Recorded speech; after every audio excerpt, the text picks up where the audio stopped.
digunakan. Yang kerja spesifik Komisi 2 DPR RI dalam rangka persiapan pelaksanaan Pilkada serentak 2020 dengan mematuhi protokol kesehatan COVID-19. Pada masa kampanye, tahapan ini ditengarai dan sudah banyak kasus sebenarnya, Bapak Ibu Saudara sekalian, memicu kerumunan massa sehingga rentan terhadap penularan COVID-19.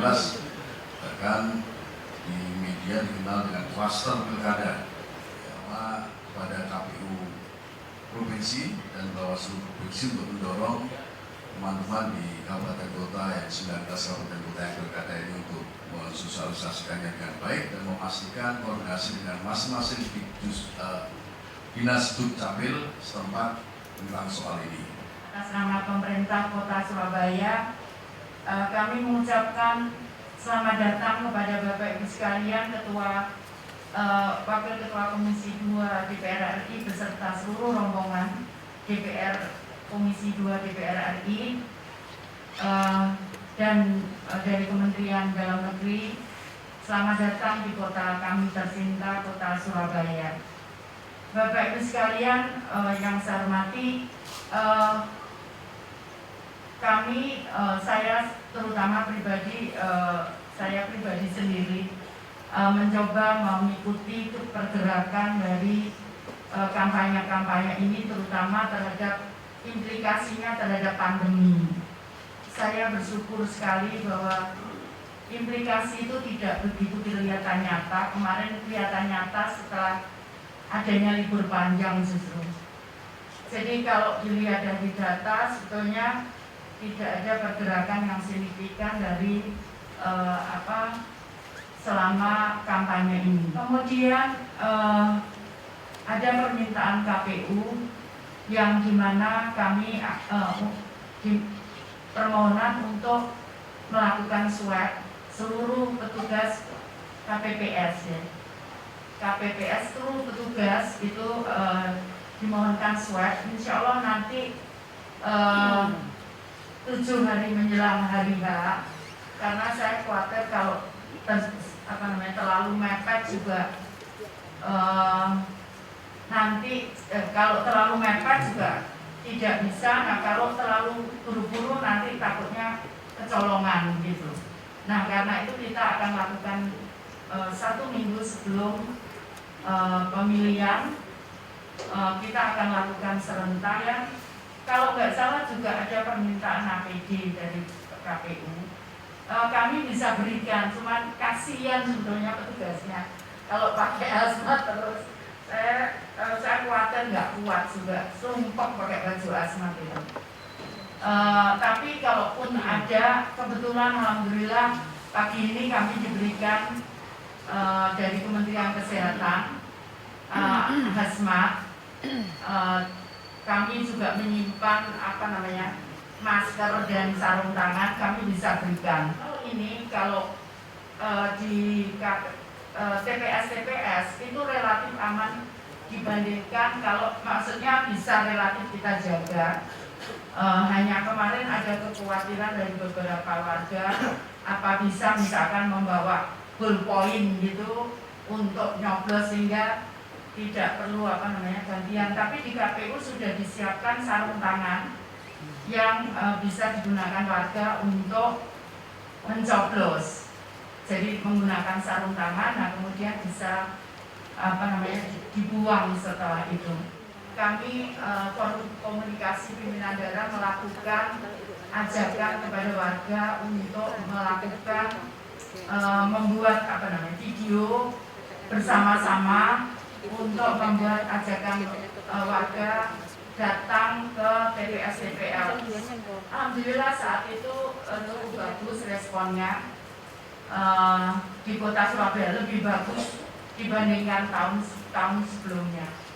Saya kira itu yang bisa saya sampaikan. Ini ada Pak KPU dan Panwaslu, Bawaslu, mungkin nanti bisa diadakan diskusi langsung. Saya kira begitu. Terima kasih dan mohon maaf pula kalau dalam penyambutan kami ada yang kurang berkenan. Bapak Ibu sekalian, mohon maaf yang sebesar-besarnya. Mohon maaf pula ini sengaja kami buka karena pandemi biasanya kami tidak pernah isi sepadat ini di ruangan ini. Jadi saya ngantornya bukan di ruangan Pak, saya ngantornya di tenda.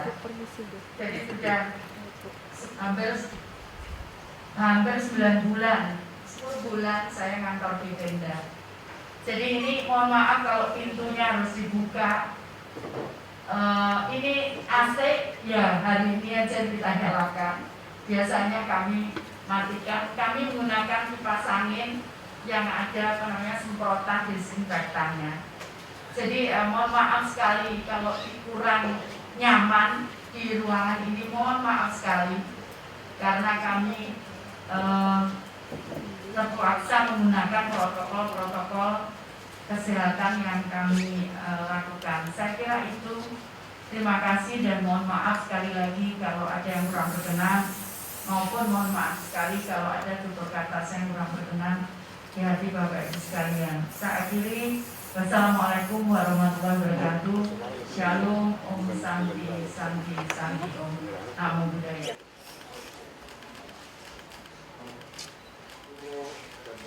Kami mengundang Bapak Ketua KPU Kota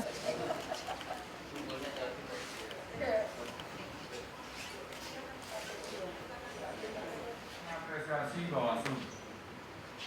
Laporannya dari kota sampai dengan provinsi, pengawasannya cukup lengkap. Tetapi masih belum galak saya bilang. Karena apa? Kerumunan ini tidak hanya berpotensi di lingkar wilayah kantor KPU saja, atau di mana tempat penyelenggaraan tahapan-tahapan pemilihan, tetapi kerumunan ini berada di luar, yang seringkali terjadi di luar pengamatan kita. Bawaslu jangan segan-segan untuk minta tolong sama Pak Polisi. Pak Polisi sudah dibantu Pak Jaksa lewat sebagai Kapolri juga, dan juga BKO dari TNI. Jangan segan-segan untuk mengatur kerumunan itu. Meskipun di dalam surat undangan sudah diatur jam untuk hadir, tapi di sana belum galak, masih belum dibilang dihimbau gitu. Kalau masyarakat Surabaya longgar sedikit, ya saya sih nonton Bu Risma itu, kalau longgar sedikit, akhirnya ibunya Surabaya yang kemudian kewalahan. Benar gitu, gitu? Cangkruan di mana-mana gitu. Ini harus lebih tegas lagi undangannya. Demi untuk keselamatan pemilih dan tegaknya protokol kesehatan, diwajibkan hadir jam berapa. Mengenai selisih daftar pemilih, kemudian kekurangan EKTP, tadi jawab, jangan pakai jawaban diupayakan. Masalah elektronik KTP ini 2018 harus sudah selesai. Sudah nggak ada cerita lagi, kecuali ada perubahan-perubahan.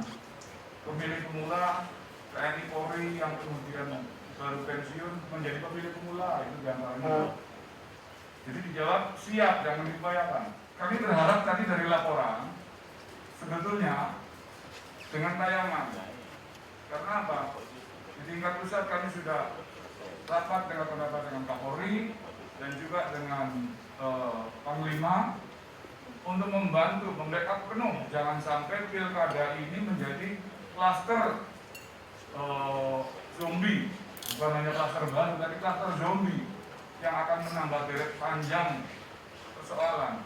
Hasil temuan kami di KPU daerah di Jawa Tengah, teman-teman KPU hanya konsentrasi di lingkungan pagar kantor, tapi di luar tolong dibantu TNI Polri. Mohon maaf. Enggak, saya enggak di tataran aturannya karena saya tidak tahu persis aturannya, tapi yang jelas kemarin COVID-19 itu memberikan pengalaman kepada saya. Saya selalu memeriksa pasien itu secara langsung, secara pribadi. Jadi ada yang memang itu ada yang pindah, sudah sekian tahun memang pindah, tapi tidak pamit sama Pak RT, Pak RW, sehingga nggak tahu kemana pindahnya. Sehingga saat kemudian dia dinyatakan positif, karena kami harus tracing, kita nggak tahu kemana nyarinya. Pak RT nggak dipamiti. Ini juga berkaitan lagi sama BLT. Saya dimarahi di surat itu, dimarahi, dimaki-maki. Terus saya ngomong, Pak RT kenapa nggak didatang? Lah saya nggak tahu pindahnya kenapa, kemana. yang pertama. Nah, yang kedua memang yang jauh mungkin ada aturan dari Mendagri kalau sudah sekian tahun dia pindah di sana, karena ini menyangkut betul Pak. Saya nggak bisa, begitu dia ngomong KTP Surabaya, maka wajib kami melakukan tracing. Tapi ternyata dia sudah lebih dari 5 tahun, dia tinggal di tempat lain. Saya nggak mungkin melakukan tracing di tempat lain. Kalau misalkan sekian tahun tidak aktif, mungkin seperti apa aturannya. Sehingga warga juga harus disiplin, karena memang Pak, dia pindah ke sana karena di sini sekolah gratis, dia disekolahkan anak-anaknya ke sini. Karena kesehatan gratis, ya dia di sini KTP-nya dipegang kaki. Begitu penularannya, saya bingung ini tertular di mana, karena dia sudah lama tinggal di luar kota. Jadi seperti itu, mungkin ini hanya sekedar masukan, nanti ke depan kita harus membicarakan apa. Jadi mungkin juga memang datanya tadi memang banyak yang meninggal Pak, kenyataannya memang banyak meninggal. Pandemi ini luar biasa. Jadi saya tidak ngomong aturan. Nah, saya hanya ingin memberikan KPU, mungkin masukan. Pak, ini saya gunakan untuk pedagang pasar. Jadi pedagang pasar itu saya beri ini. Jadi ini ada tulisan pembeli, ini ada tulisan pedagang. Jadi nanti yang megang ini kalau di pasar, yang begini nggak boleh nanti berbalik gini. Jadi KTP ditaruh di sini, Pak, kemudian diambil oleh petugas, dilihat, dipakai ini, dilihat, nah kemudian dikembalikan lagi begini, ditulisi begitu. Ini goblok-goblokan gitu saya Pak. Tapi ternyata ini manjur. Dulu pasar Surabaya tuh hampir hampir 80% terkena. Ini saya sosialisasi ke pedagang pasar Pak. Jadi ini bisa digunakan saya kira. Nanti kalau nggak ada remeh ini tak boleh murah Pak.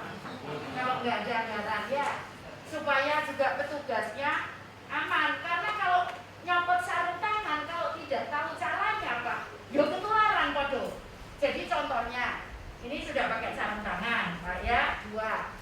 Terus dicopot 1, saat dicopot 1 nggak ketularan. Nah dicopot 1-nya lagi nyopot, ini udah bersih. Nyopot 1-nya, nggak ngerti caranya.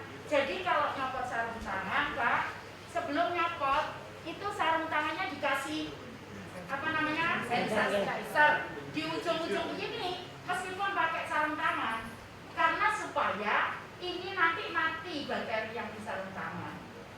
Itu yang jadi karena itu mungkin ini bisa membantu, mungkin loh Pak.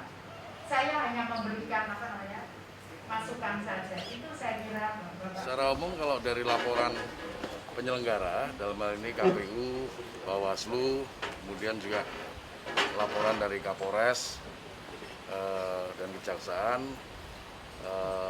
tidak banyak masalah ya. Yang menjadi sorotan tadi adalah soal daftar pemilih ya. Dan DPT sudah ditetapkan, tetapi kemudian ada masalah perbedaan antara jumlah daftar pemilih tetap pada pemilu terakhir dengan yang sekarang DPT yang ditetapkan dalam Pilkada Surabaya terjadi selisih, di mana jumlahnya menurun kurang lebih 153.000 kalau tidak salah.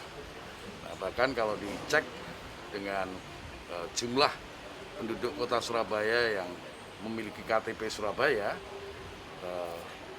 selisihnya hampir 100.000. Kalau dicek lagi dengan mereka yang sudah merekamkan data, mohon maaf, bukan 100.000. Kalau untuk kota Surabaya ada selisih sekitar hampir 36.000.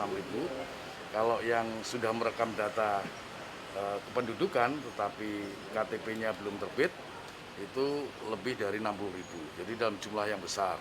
Nah inilah yang kita minta dikoordinasikan, sebab syarat di dalam undang-undang sudah jelas ya, di pasal 61 ayat 1 dan 2 bahwa mereka yang memiliki KTP sepanjang digunakan di TPS di lingkungan RT RW-nya, mereka bisa menggunakan hak pilihnya ya.